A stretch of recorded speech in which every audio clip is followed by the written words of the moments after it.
Hello friends, welcome back to our YouTube channel VIP sir.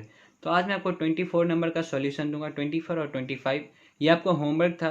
बहुत बच्चे ने सही आंसर भी किया था, तो मैं इसलिए इसका सॉल्यूशन अपलोड कर रहा हूँ कि अगर जिन जिन बच्चों से ये क्वेश्चन नहीं सॉल्व हुआ होगा वो बच्चे देख लेंगे सॉल्यूशन कि कैसे ये क्वेश्चन बनेगा। ठीक है, और इसके अलावा मैं आपको अगला भी कराऊंगा। मतलब कल मैंने आपको कहाँ तक कराया था, 27 नंबर तक कराया था, तो उससे आगे का क्वेश्चन भी कराऊंगा। तो पहले आपको इसका सॉल्यूशन दे देता हूँ। तो चलिए वीडियो को स्टार्ट करते हैं। तो आपका क्वेश्चन बोल रहा है कि 1500 रुपये की राशि का साधारण ब्याज का मिश्र धन 2 वर्ष में 1800 रुपये हो जाता है। यदि ब्याज की दर में 5% की वृद्धि की जाए तो मिश्र धन कितना होगा। तो देखिए, बोला है कि 1500 रुपया जो था ना वो 1800 रुपया हो जाता है 2 साल में। ठीक है, और बोला है कि ब्याज की दर जो है वो 5% की वृद्धि की जाए तब मिश्र धन क्या होगा, है ना। तो देखिए, इसको बनाने का दो मेथड है। पहला कि आप रेट निकाल ले, पहला वाला रेट निकाले, फिर पहला जो आपका रेट आएगा उसमें 5% बढ़ रहा है तो उसमें रेट में 5% ऐड कर दे। जितना परसेंट आपका रेट आएगा उस दर को लेके, यानी उस रेट को लेके आपको पी से मल्टीप्लाई कर देना है, उसका परसेंट निकाल लेना है। जितना भी ब्याज आएगा उस ब्याज को आप मूलधन में जोड़ देंगे, आपको आंसर मिल जाएगा। ये भी कर सकते हैं। ये जो प्रोसेस है ना बहुत लॉन्ग हो जाता है, तो मैं आपको विदाउट कैलकुलेट मतलब विदाउट रेट निकाल के मैं आपको बताऊंगा। बिना रेट निकाले इस क्वेश्चन को कैसे सॉल्व करेंगे। तो देखिए, करना कुछ नहीं है। आपको दिया हुआ है, मूलधन दिया हुआ है 1500 और अमाउंट आपको 1800 रुपया दिया हुआ है। तो आप बताइए कि 5% की वृद्धि हो रही है हर एक वर्ष। हर एक साल में 5 वर्ष वो 5% बढ़ रहा है। तो 2 वर्ष में कितना बढ़ेगा, 10%। सिंपल है, मल्टीप्लाई कर देंगे। तो परसेंट ब्याज का फॉर्मूला भी आता है R×T। तो आर आपका हो गया, यहाँ पे 5% का वृद्धि हो रहा था, 5 और गुने 2, तो 10% आपका कितना हो गया परसेंट ब्याज। तो क्या करेंगे, जो आपका मूलधन है उसका 10% निकाल लेते हैं। तो 10% निकालने के लिए क्या करेंगे, गुने 10, अब परसेंट का साइन हटेगा तो अपॉन में 100। तो यहाँ से 2 जीरो से 2 जीरो कट जाएगा, 15 गुने 10 यानी 150। तो ये जो 150 रुपया वो आपका ब्याज है। तो आपको कुछ नहीं करना, बस आपको जो पुराना मिश्र धन दिया ना उसमें ये आपको 150 रुपया आपको जोड़ देना है, तो आपको नया मिश्र धन मिल जाएगा। तो आपको पुराना मिश्र धन कितना दिया, 1800। तो 1800 में 150 रुपया जोड़ देंगे तो हो जाएगा 1950। तो यह आपका आंसर हो जाएगा। बस इतना ही करना था। देखिए, एक स्टेप और ये दो और ये तीन, तीन स्टेप में हो गया। अगर आप रेट निकालते तो उसमें 2-3 स्टेप और लगता भी है। पहले रेट निकालते, फिर उस रेट में 5% का रेट जोड़ते, फिर उसका ब्याज निकालते, फिर ब्याज को मूलधन में जोड़ते। तो ये प्रोसेस लंबा हो जाता है, इसलिए मैं वो प्रोसेस से नहीं बताता हूँ। ठीक है, लेकिन आंसर दोनों से आएगा। कॉम्पिटेटिव एग्जाम में टाइम कम होता है तो आप शॉर्टकट ही यूज़ करिए। अब देखिए, क्वेश्चन अगला है 25। एक धनराशि साधारण ब्याज की वार्षिक दर पर 5 वर्ष के लिए निवेश की जाती है। यदि ब्याज की दर 2% अधिक होती तो 300 रुपये अधिक प्राप्त होते। तो निवेश की गई राशि कितनी थी। तो आपसे पूछ रहा है कि वो जो मतलब जो लगाया गया पैसा, यानी निवेश किया गया उधार पे, तो वो कितना होगा। पहले जब 5 वर्ष के लिए लगाया गया था और उस ब्याज में अगर 2% का बढ़ोतरी हो जाता यानी अधिक हो जाता दर, तो उसका जो रुपए में आता, तो रुपए में वो 300 रुपये अधिक प्राप्त होता। तो निवेश की गई राशि कितनी थी। तो सिंपल है, देखिए पहले आप यहाँ पे लिख लीजिए जो आपको गिवन है। गिवन क्या है, ब्याज में वृद्धि कितना है, 300 रुपये बढ़ा है रुपए में। टाइम कितना आपका, 5 वर्ष। 5 वर्ष है ना, तो यहाँ पे क्या हो जाएगा 5 वर्ष। ठीक है, तो 5 वर्ष हो गया आपका टाइम। तो परसेंट ब्याज मतलब देखिए, हर एक साल में वो 2% बढ़ रहा है, तो 5% में टोटल कितना बढ़ेगा, वो 10%। 5 गुने 2 यानी 10%। तो 2% गुने 5 यानी 10% वो हर एक साल जो है वो बढ़ रहा था। सॉरी, 2% वो हर एक साल बढ़ रहा था, तो 5 साल में कितना बढ़ेगा, वो 10% बढ़ जाएगा टोटल, है ना। तो अब हम लोग क्या करेंगे, तो देखिए यहाँ पे देखिए 300 रुपया बढ़ रहा है। यहाँ पे आप देखिए रुपए में 300 रुपया बढ़ रहा है और परसेंट में 10% बढ़ रहा है। ठीक है, तो मतलब 10% यहाँ पे बढ़ रहा है, मतलब परसेंट में 10% बढ़ रहा है, और यहाँ पे रुपए में 300% बढ़ रहा है। तो हम लोग ऐसा नहीं बोल सकते कि दोनों तो ब्याज ही है, ये भी ब्याज का ही परसेंट है और ये ब्याज रुपए में है, ये ब्याज परसेंट में है और ये ब्याज रुपए में है, तो दोनों इक्वल होगा। यानी 10% इज इक्वल टू 300, है ना। तो 1% का वैल्यू कितना हो जाएगा, अगर आप यहाँ से 1% का अगर वैल्यू निकालेंगे, 1% का अगर आप यहाँ से वैल्यू निकालेंगे तो आप ऐसा लिख सकते हैं 300 बट्टा में 10, है ना, बट्टा में 10। ऐसा तो हम लोग लिख सकते हैं। तो ऐसे ही मैंने यहाँ पे लिखा है। तो देखिए 300/10 और गुने 100, परसेंट हटाया ना परसेंट का साइन, क्योंकि यहाँ पे परसेंट में ये आएगा, तो ये परसेंट का साइन हटेगा तो गुने 100, तो 1 0 से 1 0 कट गया, 30 गुने 100 यानी 3000 रुपया। बोलेंगे सर यहाँ पे 100 क्यों है? तो देखिए 10, क्योंकि 100% इसलिए मैंने यहाँ पे किया हूँ क्योंकि 100% ही तो होगा वो जो आप निवेशित, जो आप पैसा लगाए होंगे, किसी को दिए होंगे, निवेश किए होंगे, तो वो जो पैसा है वो अपने आप में तो 100% होगा, है ना। तो इसलिए यहाँ पे 100% मैंने लिया है और इसका कोई रीजन नहीं है, ठीक है। तो आप ऐसे भी कर सकते थे, दोनों साइड 10 से मल्टीप्लाई कर देते, इधर 100 हो जाता और इधर 3000 हो जाता, तो डायरेक्ट हो जाता। इतना आपको नहीं करना पड़ता कि 1% का वैल्यू निकाला फिर उसको 100 से मल्टीप्लाई किया, ऐसे आपको नहीं करना पड़ता, डायरेक्ट हो जाता। तो ऐसे भी आप कर सकते थे, ठीक है। आई होप यहाँ तक क्लियर होगा। अब चलिए आगे बढ़ते हैं। अब आज का वीडियो के अकॉर्डिंग मैं आपको 28 नंबर क्वेश्चन बताऊंगा, क्योंकि 27 तक मैंने आपको कल बता दिया हुआ है। तो 28 हम लोग देखते हैं क्वेश्चन क्या कह रहा है। 28 है आपका, काफ़ी बढ़िया क्वेश्चन है। 2000 रुपये का 8.25% की वार्षिक दर से 9 मार्च 2010 से 21 मई 2010 के बीच का सन्निकट साधारण ब्याज ज्ञात करें, है ना। तो इसके बीच का साधारण ब्याज क्या आएगा वो निकालें। तो टाइम आपको यहाँ पे दिया है लेकिन घुमा करके दिया है और कुछ नहीं। आपको देखिए पी क्या दिया हुआ है 2000, मूलधन 2000 है, रेट कितना है 8.25%। तो 8.25 यहाँ पे तो इतना तो हम लोगों ने कर लिया। अब मेन फंसेंगे यहाँ पे, बच्चे फंसेगा यहाँ पे कि यहाँ पे वो टाइम खोजेगा कि टाइम कहाँ पे। तो टाइम यहीं से आपको निकालना पड़ेगा। यहाँ पे जो 2 लिमिट दिया हुआ है 9 मार्च से लेके 21 मई तक, तो यहीं से आपको टाइम निकलेगा। तो कैसे निकलेगा? तो देखिए 9 मार्च से 21 मई तक 2010 में दिन कितने होंगे टोटल। तो देखिए मार्च में 9 दिन तो यहाँ चला गया, तो बचा कितना 22 दिन। तो मार्च में कितना होगा 22 दिन। और देखिए मार्च के बाद क्या आता है अप्रैल। तो अप्रैल तो यहाँ पे है नहीं, अप्रैल 21 अप्रैल लेना है, तो यहाँ पे मई है यानी अप्रैल तो पूरा आएगा। तो अप्रैल कितना का महीना होता है 30 का, तो 30 दिन यहाँ पे गया, है ना। और यहाँ पे 21 मई यानी 21 दिन यहाँ पे आया, तो मई का 21 दिन आप सबको जोड़ देंगे तो कितना आएगा 73 डेज, है ना। 73 दिन यहाँ पे आपको आ जाएगा। लेकिन आपका जो ऐसा ही निकालते हैं हम लोग, वो दिन के लिए नहीं होता है, वो साल के लिए होता है। तो उसको साल में बदलने के लिए क्या करेंगे 365 से डिवाइड कर देंगे, क्योंकि 365 ही तो 1 ईयर के इक्वल होता है। तो 365 से डिवाइड कर देंगे तो कितना हो जाएगा 1/5 साल। तो यहाँ पे 1/5 साल आ गया। अब कुछ आपको करना ही नहीं है, आपको साधारण ब्याज निकालना है। साधारण ब्याज का फॉर्मूला क्या होता है PRT/100। पी यहाँ पे आपको दिया हुआ है, आर भी आपको यहाँ पे दिया हुआ है, टी भी आपने निकाल लिया है, तो सिंपल है। तो PRT/100, ये 100 कैसे आया बोलेंगे सर 200 है, तो ये जो दशमलव यहाँ से उड़ा तो यहाँ पे 2 है दशमलव के बाद यानी 100 आ गया। और 1/5 ये टाइम है ना। उसके बाद काटने के बाद आपको आएगा 33 रुपया, है ना। 33 रुपया इसका राइट आंसर होगा, ऑप्शन बी इसका राइट आंसर होगा। तो आई होप आप लोगों को समझ में आएगा। देखिए यहाँ पे कंफ्यूजन के लिए एक चीज़ और कर सकता है, आपको क्या करेगा, यहाँ पे मार्च है ना, फरवरी ले लेगा। अगर फरवरी ले लिया तब आपको थोड़ा सोच समझ के क्वेश्चन बनाना पड़ेगा। बोलेंगे क्यों सोच समझ के बनाना होगा? क्योंकि अगर वो लीप ईयर होगा और नॉन लीप ईयर दोनों होता है, कभी 28 का महीना होता है, कभी 29 का महीना होता है। अगर आप 28 ही जोड़ रहे हैं और वो साल जो है वो 29 का महीना वाला है फरवरी, तब क्या होगा एक दिन का आपको छूट जाएगा और वही एक दिन जो है आपका आंसर नहीं मिलने देगा, आंसर ही नहीं मिलेगा आपको। और देखिए ऑप्शन में ऐसा ऑप्शन होगा कि एक दिन छोड़ करके भी जो ऑप्शन आएगा ना वहाँ पे भी होगा। एग्जाम का यही तो खासियत है, तो आप उसी को टिक कर देंगे तो हो जाएगा वहाँ पे आपका रॉन्ग। तो यही होगा। अगर इसको थोड़ा सा और हार्ड करेगा इसका लेवल को तो फरवरी डाल देगा। तो वहाँ पे आप ध्यान में रखिएगा लीप ईयर और नॉन लीप ईयर का। आगे बढ़े, आगे देखिए 29 नंबर क्वेश्चन बोल रहा है कि एक बैंक पहले 5500 रुपये तक की राशि पर 4% का तथा इससे आगे की राशि पर 6% वार्षिक साधारण ब्याज प्रदान करती है।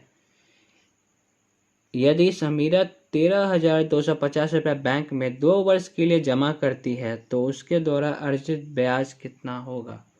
देखिए क्वेश्चन थोड़ा सा ट्रिकी है, आपको इसको पढ़ के समझना पड़ेगा। जब आप क्वेश्चन ना समझ पाए ना तो आप एक काम करिएगा, पहले एक लाइन पढ़िएगा, फिर उसको समझने का कोशिश करिएगा, फिर थोड़ा सा आगे बढ़िएगा। ये नहीं कि एक ही बार में आप पूरा क्वेश्चन रीड कर लिए।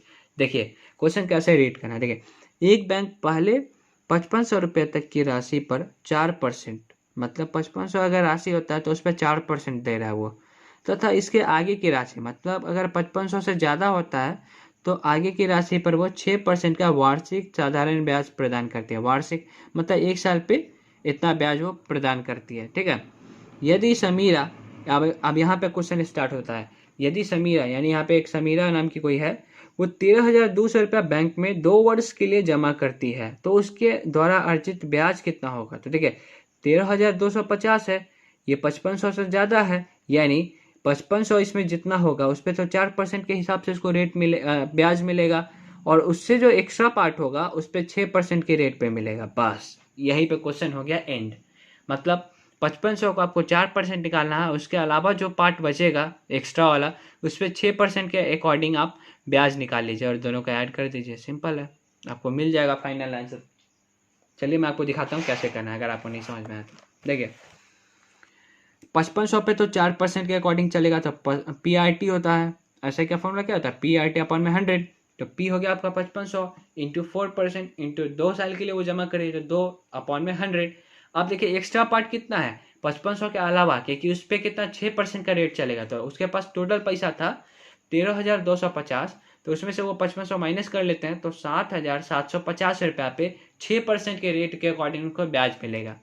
तो देखिए PRT अपॉन में 100, P आपका हो गया 7,750, रेट कितना था 6% हो गया था, और टाइम उतना ही था, तो इसको काट कूट के आपको आएगा 155 ऊपर में और यहाँ पे 6, तो यहाँ पे आपको पूरा सॉल्व करेंगे तो आप यहाँ पे 440 और 930, मतलब 4% के रेट के अकॉर्डिंग आपको 440 मिलेगा और 6% वाले रेट के अकॉर्डिंग 930 रुपया मिलेगा। तो टोटल कितना हो जाएगा दोनों का एडिशन 1370 रुपया, है ना। अगर सिर्फ 5500 ही रुपया वो जमा करती तो उसको कितना मिलता 440 ही मिलता, क्योंकि उसके आगे अगर वो जमा करती है 5500 से थोड़ा भी ज़्यादा जमा करती है तब जो है 6% का रेट उस पर मिलेगा। तो 5500 से नीचे या फिर 5500 तक उसको तो 4% ही कि ब्याज के अकॉर्डिंग उसको ब्याज मिलेगा, तो इसलिए यहाँ पे मैंने 5500 का अलग निकाला है और उसका जो अलग पार्ट था उसको अलग निकाला है। ठीक है, तो आगे बढ़े। आगे देखिए ये क्वेश्चन काफ़ी अच्छा है, 30 नंबर क्वेश्चन जो है, यदि 8 वर्ष की अवधि में अर्जित ब्याज मूलधन के बराबर है तो लागू की गई साधारण ब्याज की दर क्या है। तो देखिए मूलधन, नोट करिएगा, नोट में लिख लीजिएगा, मूलधन और ब्याज बराबर है, यानी जितना रुपया मूलधन लगाओगे उतना ही ब्याज पाओगे या फिर पाओ, है ना। मतलब आप जितना भी मूलधन लगाएंगे ना उतना ही आपको ब्याज मिल जाएगा, उसी के बराबर में आपको ब्याज मिल जाएगा। क्योंकि यहाँ पे आपको साफ साफ दिया हुआ है कि 8 साल की अवधि में अर्जित ब्याज मूलधन के बराबर है, यानी 8 साल में ऐसा हो रहा है कि 8 साल में जितना भी आप मूलधन लगा रहे हैं उतना ही ब्याज आपको मिल रहा है। एग्जाम्पल के लिए मैं आपको बता रहा हूँ कि अगर मूलधन आप 1,000 रुपया लगा रहे हैं तो आपको ब्याज भी 1,000 रुपया मिल रहा है, दोनों का वैल्यू जो है वो बिल्कुल सेम है। यहाँ तक तो आपको क्लियर है, यहाँ तक एग्जाम्पल था। ठीक है, अब आते हैं क्वेश्चन पे। देखिए मान लीजिए कि मूलधन तो अपने आप में 100% है, मूलधन तो अपने आप में 100% होगा ना, तो इसको 100% मान लेते हैं, तो ये 100% है, तो ब्याज कितना होगा, स्वाभाविक बात है दोनों इक्वल है तो ये भी 100% होगा, है ना। तो अब देखिए दर निकालने का फॉर्मूला क्या होता है, दर इज इक्वल टू परसेंट ब्याज में अगर हम लोग टाइम से डिवाइड करते हैं तो डायरेक्ट हम लोग का दर निकल जाता है, तो परसेंट ब्याज 100% हो गया, तो 100%, और समय कितना बोला था 8 साल, तो सिंपल है, तो 8 साल से डिवाइड कर देंगे तो कितना हो जाएगा 12.5%, तो इसका रेट कितना हो जाएगा 12.5%। कितना अच्छा क्वेश्चन था, बस यहाँ पे कंफ्यूजिंग ये था कि आपको ये मानना पड़ेगा कि मूलधन 100% है, क्योंकि अपने आप में तो वो 100% होगा ना, कोई भी वैल्यू हो 4,000 हो 3,000 हो तो वो अपने आप में तो 100% है, तो इसलिए इसको आपको वहाँ पे 100% मानना होगा। ठीक है, आगे बढ़े। आगे देखिए ये क्वेश्चन तो बहुत अच्छा क्वेश्चन है, ये तो है 31, काफ़ी अच्छा क्वेश्चन है। यदि देखिए किसी धन पर 12 वर्षों में 920 रुपया साधारण ब्याज प्राप्त होता है, यदि उसी धन को 6 वर्षों के बाद दुगुना कर दिया जाए तो कितना साधारण ब्याज प्राप्त होगा।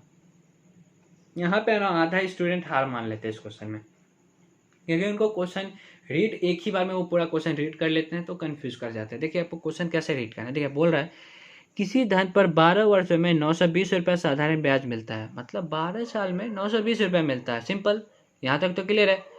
12 वर्षों में 920 रुपया मिलता है तो एक वर्ष में कितना मिलेगा, तो 920 अपॉन में 12, यहाँ तक तो क्लियर है। आगे देखिए यदि उसी धन को 6 वर्ष के बाद दुगुना कर दिया जाए तो कितना साधारण ब्याज प्राप्त होगा, यानी उसका जो ये दुगुना कर दिया जाएगा उसके ठीक रेट को, ठीक है, दुगुना कर दिया जाए तो कितना साधारण ब्याज प्राप्त होगा। है ना। तो ठीक है, इस क्वेश्चन को सॉल्व करने के लिए मैं आपको ट्रिक बताता हूँ आपको क्या करना है। पहले तो आप क्या करिए, 1 साल का निकाल लीजिए। 12 साल में 920 रुपये मिलता है, तो 1 साल में कितना, 920/12, है ना। यहाँ तक तो आपको समझ में आ रहा है, यहाँ तक तो क्लियर है। आप देखिए क्या बोला है कि 6 वर्ष के बाद दुगुना कर दिया जाए, उसी धन को 6 वर्ष के बाद दुगुना कर दिया जाए। तो आप यहाँ पे धन तो आपको नहीं दिया हुआ है कि कितना है, तो आप यहाँ पे धन को दुगुना नहीं कर सकते हैं। तो आपको देखिए, धन आपको दुगुना प्राप्त करने के लिए आप 2 चीज़ कर सकते हैं। पहला, या तो आप धन को दुगुना कर दीजिए, या आप टाइम को दुगुना कर दीजिए। क्या बोला मैंने, अगर आप धन को दुगुना नहीं कर सकते हैं तो आप टाइम को दुगुना कर दीजिए। देखिए, आपको नहीं समझ में आ रहा है तो मैं आपको बताता हूँ। मान के चलिए आपने किसी से 500 रुपया आप लगाए, है ना। आपका मूलधन कितना है, 500 रुपया है। ठीक है, अच्छे से समझिएगा इस क्वेश्चन को। आपने 500 रुपया लगाया, आपने कहीं पे 500 रुपया लगाया, और आपको उस पर उसका जो है ना दुगुना चाहिए, उसका ब्याज आपको दुगुना चाहिए। मान के चलिए आपने 500 रुपया लगाया और आपको इसका दुगुना चाहिए, मतलब 500 लगाया तो आपको 1000 मिल जाना चाहिए इसका ब्याज। तो इसके लिए 2 चीज़ कर सकते हैं, या तो आप अमाउंट को बढ़ाएं, जो आपने लगाया है प्रिंसिपल को बढ़ा दें आप, है ना, इस वैल्यू को आप बढ़ाएं तो ये भी बढ़ जाएगा, है ना। या फिर आप समय को बढ़ा दें, मतलब आप मान के चलिए 2 साल में, 2 ईयर में आपको 1000 रुपये मिलता था, 500 पे इसका दुगुना मिल जाता था। तो अगर आप टाइम को बढ़ा देंगे, इसको अगर 4 साल कर देंगे, तब आपको कितना, 1000 और मिलेगा। तो यहाँ पे देखिए डबल हो गया ना। तो यहाँ पे आपको कितना मिल रहा है, 2000 मिल रहा है। या तो आप टाइम को बढ़ाइए या आप पैसे को बढ़ा दीजिए, तो अब आपको डबल मिल जाएगा ब्याज, है ना। तो आप 2 चीज़ कर सकते हैं। तो मैं यहाँ पे देखिए, यहाँ पे आपको ये वैल्यू है जो आपका मूलधन है वो तो दिया ही नहीं है, तो आपको टाइम को ही डबल करना होगा। तो 6 वर्ष के बाद डबल किया गया है, तो 6 वर्ष तक तो नॉर्मल चलेगा, और ये जो 6 वर्ष अगला होगा उसको डबल कर दीजिए। तो 6 दूना 12 वर्ष, है ना। तो मतलब 6 वर्ष इधर है और 12 वर्ष ये इधर है, तो कितना, 18। मतलब अगर हम 18 साल का अगर वैल्यू निकाल ले कि 18 साल में कितना होगा, मतलब कितना रुपया उसको मिलेगा, तो वही आपका वैल्यू हो जाएगा, 18 साल के बराबर होगा। तो क्या करेंगे, 1 साल में कितना मिलता है, 920/12, तो इसको 18 से मल्टीप्लाई करते हैं, तो 920/12 इंटू 18, इसको आप पूरा कैलकुलेशन करेंगे तो आपको मिलेगा 1380 रुपया। देखिए कितना अच्छा क्वेश्चन था, बहुत अच्छा क्वेश्चन है ये। इसको आप नोट में डाल लीजिएगा और स्टार मार लीजिएगा यहाँ पे 3-4 स्टार। ठीक है, ये बहुत अच्छा क्वेश्चन है। इस टाइप का क्वेश्चन आपका आ सकता है, ये 5 स्टार क्वेश्चन है। ठीक है, 5 स्टार क्वेश्चन है ये। आगे बढ़े, इसी टाइप का क्वेश्चन आगे भी, इसका टाइप थोड़ा सा चेंज किया गया है और कुछ नहीं, दिखाता हूँ मैं। देखिए 32 नंबर क्वेश्चन आपका बोल रहा है कि किसी धन पर 4 वर्षों में 660 रुपया साधारण ब्याज प्राप्त होता है, तो बताएं कि अगर 3 वर्षों के बाद धन को आधा कर दिया जाए तो साधारण ब्याज कितना होगा। वहाँ पे डबल हो रहा था, यहाँ पे आधा हो रहा है।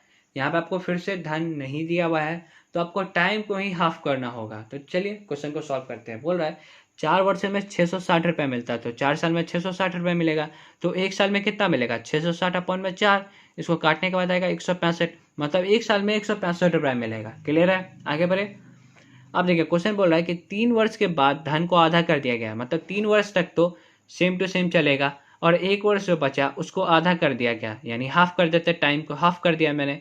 हाफ करने के बाद क्या हो जाएगा, 3 और प्लस में 1/2, इसको आप बट्टा पर का जोड़ करेंगे तो आपको मिलेगा 7/2 साल, है ना। 7/2 साल आपको मिलेगा, या फिर वर्ष बोल रहे आप इसको। तो 1 वर्ष में 165 रुपये मिलता है, तो 7/2 वर्ष में कितना मिलेगा, तो सिंपली इसको मल्टीप्लाई कर दिया मैंने, तो हो गया आपको 1155/2। तो आप इसको सॉल्व करेंगे तो आपको मिलेगा 577.2, मतलब इतना रुपया मिलेगा जब हम लोग उसको 3 साल के बाद उसको वैल्यू को आधा कर देंगे। ठीक है, क्लियर है। तो यहाँ पे इसका आंसर हो गया 577.2। आगे बढ़े, चलिए आगे बढ़ते हैं। आगे देखिए 33 नंबर क्वेश्चन, इसका उल्टा कर दिया गया। क्वेश्चन जो अभी मैंने आपको कराया ना उसका जस्ट उल्टा है। देखिए क्या बोल रहा है, किसी धन पर 6 वर्षों में 920 रुपया साधारण ब्याज है, जबकि 3 वर्ष के बाद धन दुगुनी कर दी जाती है। यदि दुगुनी नहीं की जाती है तो साधारण ब्याज प्राप्त होता। मतलब अगर ये देखिए दुगुनी कर दिया गया तब उसको 6 वर्ष में 920 रुपये मिला, है ना। 3 वर्ष के बाद जो धन था उसको दुगुना कर दिया गया, तब उसको 6 वर्ष में टोटल मिला 920 रुपया।